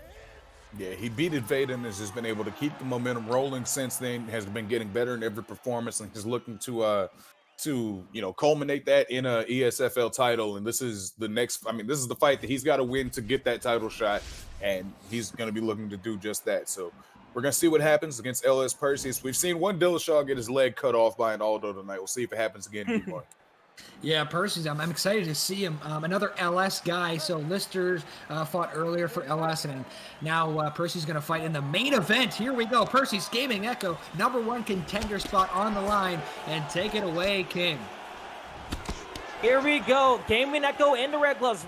Perseus in the blue. This is your main event for a #1 contender shot for the title in the ESFL. And here we go already. TJ Dillashaw trying to have his back to the cage a little bit. Jose Aldo pushing up the pressure, trying to use a little bit of that pull counter, but nice switch kick into the body of Gaming Echo. And you have to think, Frank, it's only a matter of time before Gaming Echo tries to go for possibly a takedown or maybe a cleanse. But with head kicks like those, he needs to be on his guard if he's trying to go for a takedown. Yeah, Gaming Echo can really just fight basically on his back foot. He's fighting against the Jose Aldo. There's not much of a threat of a takedown there. And even if he does get taken down, he's so dangerous with the submissions that he can kind of just, fight a counter-fighting game. And he doesn't have to take as many chances, or excuse me, he can take more chances because he doesn't have to worry about being taken down. So, An overhand miss into, I think that was a hook possibly, but man, TJ Dillashaw getting knocked down. Oh my goodness, Perseus already in the first strike landing in this war of a main event. But Gaming Echo, he gets the takedown, and you have to think Perseus, after all the success he had getting a knockdown, and to be in this position, he has to feel demoralized a little bit. Yeah, he does. He's got a lot of time to work. Gaming Echo had another denial. He tried to take the back. What's he going to do this time? I believe a posture up fake into a back sitting. And now here we go. This is exactly where Gaming Echo wants to be, Frank. Yeah, he's extremely dangerous in this position. Look for him to set up, and he's just rolling him around, just waiting on that opportunity to show itself, making sure that the ref doesn't stand it up. Now he's going for the top mount, and I think that's just planting a seed. So next time he gets him in that position, he can go the other way with that RNC and then find it. So he's doing the groundwork early. A nice transition denial into a full mount position. I mean, Perseus, even though he's on the ground, I mean, Gaming Echo, he's laying the groundwork, as you said, D-Mart, and you have to think he's trying to just set up maybe some posture out position, not able to get it. Oh, but wait a minute, submission attempt from Perseus. Hello. Perseus going for a submission right here, and you have to think this has to be in the thought process of Gaming Echo. He needs to watch out. There's plenty of time to get this going, but I think he's going to be able to escape right here, D-Mart. Yeah, Perseus doing a good job wasting some time here. He got back to his full guard. He was in a backside control defensive position, but now he's got back to his guard. But this is what happens. You go for a Kimura sometimes, and you go too deep, and he can get a posture up from half guard like that. So that's what Gaming Echo wanted. He knew he could get out, so he might have waited a bit longer. Wasn't too scared, because once he pops out of that Kimura, he's going to have a half guard posture up, and he can get some damage in. Now, Frank, I'll give it to you once this round is winding down with 10 seconds left to go, as we've seen some good, vicious ground and pound. I have to ask your opinion. If you were a judge in this whole round, who would you give the round to? Because even though Perseus got the knockdown, I mean, Gaming Echo, he was able to do some work on the ground and get some ground and pound damage.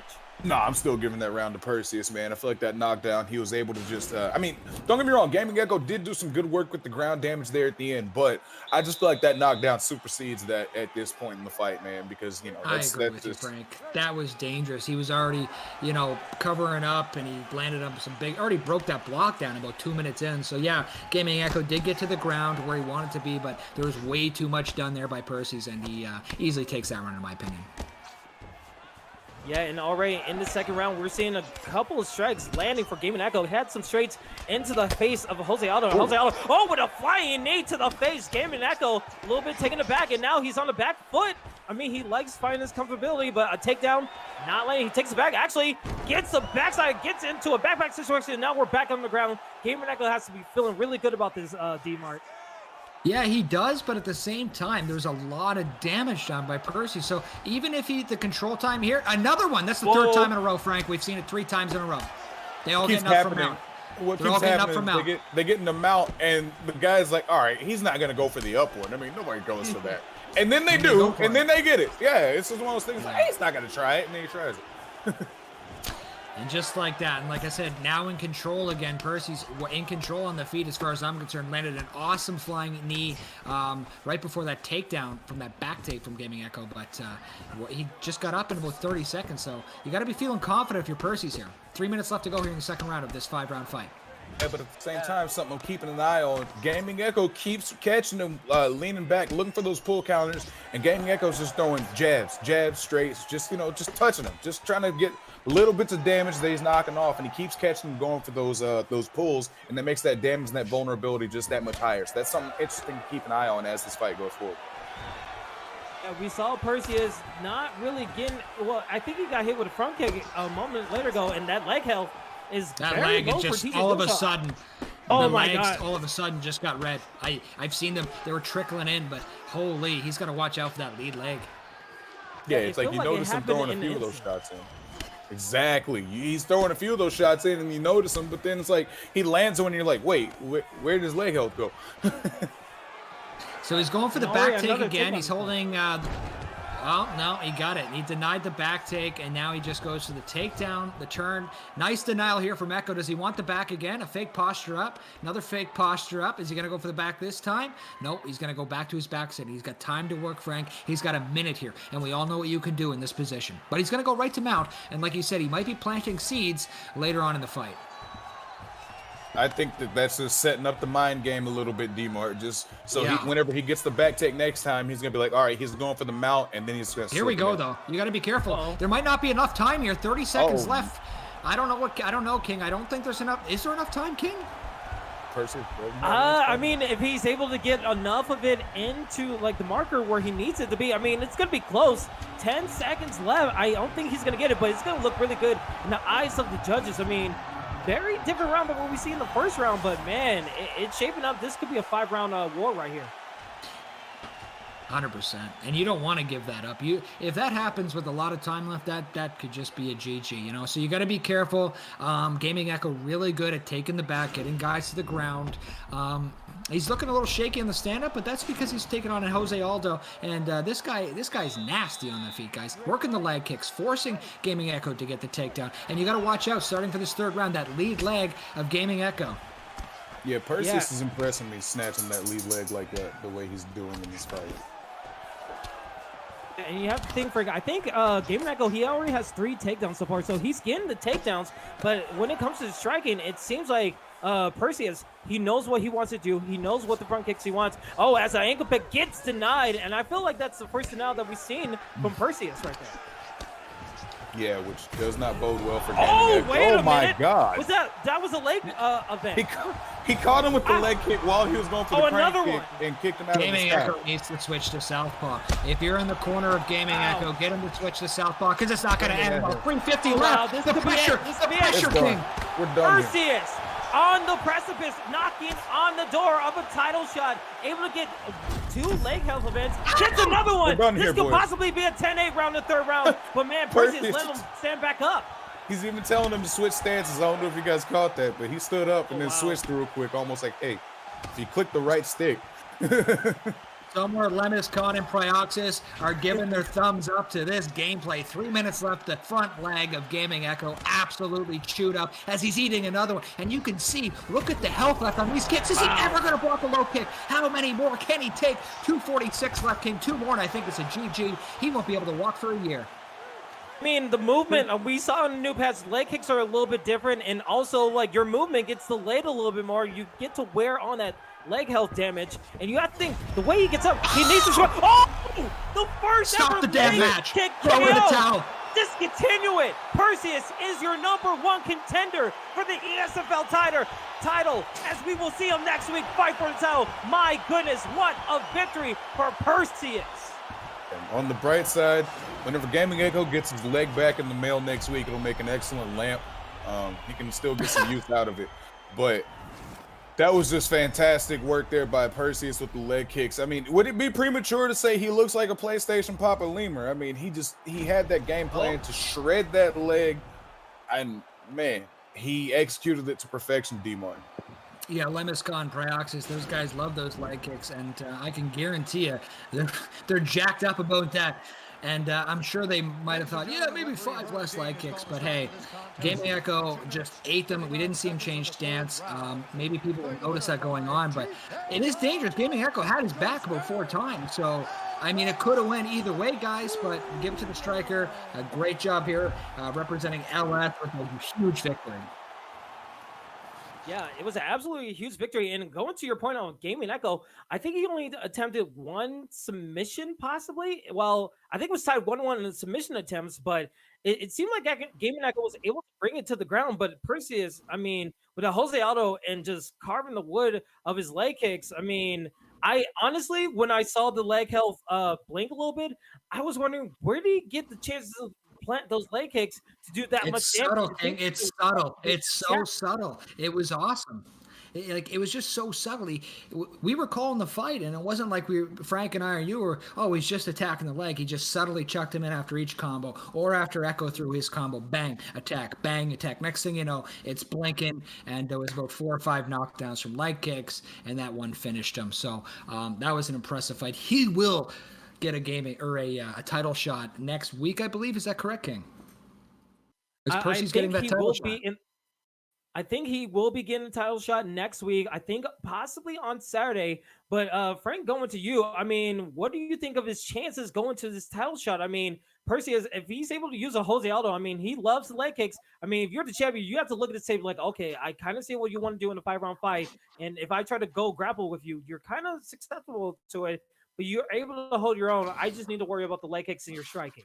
Yeah, but I mean, he's got a very tough task in trying to unseat the PlayStation champion, man. I mean, that's not going to be an easy task for anybody. But I mean, if he's able to fight the way he did tonight, those leg kicks, if he's able to find a strategy, find a route to victory like that, and stick to his guns and keep exploiting it, man, he's on his way. He's on his way for sure. I mean, it's definitely possible. This is fighting, King. We never know what's going to happen. It only takes one shot to change the entire complexion of a fight. We saw that several times tonight. Isn't that right, D-Mark? I'm sure we did. We saw a 45-second fight, I believe. I was just sitting back down, I believe, and it was crazy. I had a great night. Every fight was fantastic. I actually, I'm pretty honest, and I'm going to say this was a fantastic night. This was great, man. Oh, yeah. Everybody looked like they deserved to be here. Everything is awesome. It's just awesome to see. I'm glad to be back in the booth with you guys. King, it's been a pleasure. Frank, it's been a pleasure. We've been happy to have you. Yeah, Been ecstatic and to be here. it's always been a pleasure being in a booth with you guys. I mean, Frank, I know you usually handle the Sunday cards, but man, thank you for letting me be a part of this spectacular event. Nothing but KOs, maybe one decision, but nothing but amazing stuff that we've seen so far. And I can't wait to see what else you do with the rest of the guys in this Sunday, because man, these cards are just insane, man. Absolutely, man. We have fun here on Sundays, King. Thank you for coming over to my side of things and seeing how it gets down. But yeah, man, this has been a fantastic night of fights. If you've been watching this on YouTube, if you've been watching this on Twitch, thank you so much. We appreciate all of it. Don't forget to leave a like and a follow and all that good stuff. Just thank you guys so much for joining us this evening for ESFL 106. Peace.